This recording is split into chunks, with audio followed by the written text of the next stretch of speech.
Snap back to Kozlowski.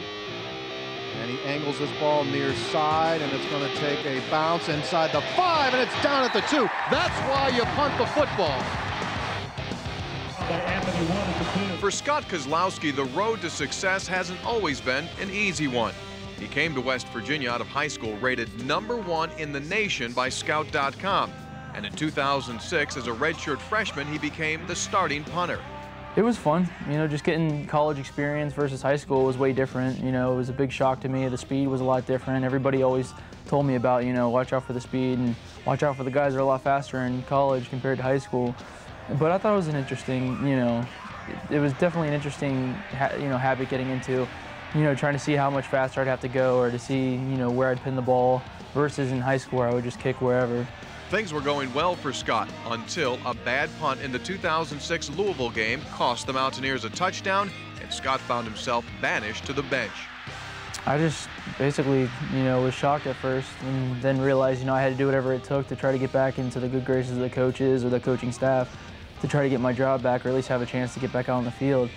I mean, it took 2.5 years, but I mean, at least now I'm making the most of the situation, you know, and maybe a better person out of it from what people have been saying.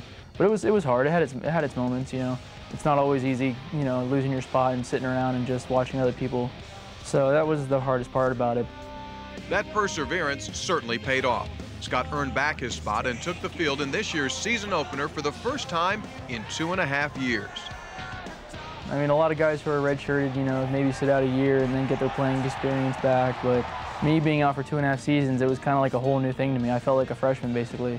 But it was a nerve-wracking day, but after that first one, that's the only one I needed to get underneath my belt before I realized, you know, all right, I can do this, it'll be fine, you know, just get back into the rhythm. And back in rhythm he is. Scott is currently ranked the #1 punter in the Big East and #4 in the country. I've been pretty happy with my punting this year. You know, I just trying to get every drop down and just trying to make the most out of every kick, but I've enjoyed it. It's been fun, and I just want to make the most of it, you know, because if I have that shot at the next level, or if I don't, I want to at least have fun with it and know that I gave it all that I had and just punt the best I can. The greatest thing about Scott's story here at West Virginia is he persevered and he stayed. He had some tough times.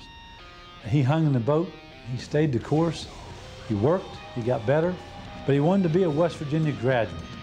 And that's special, very, very special. So that's why it's such a neat story and such a fine finish to a collegiate career. He stayed, and I think that's so remarkable as a type of young man and a testimony to Scott.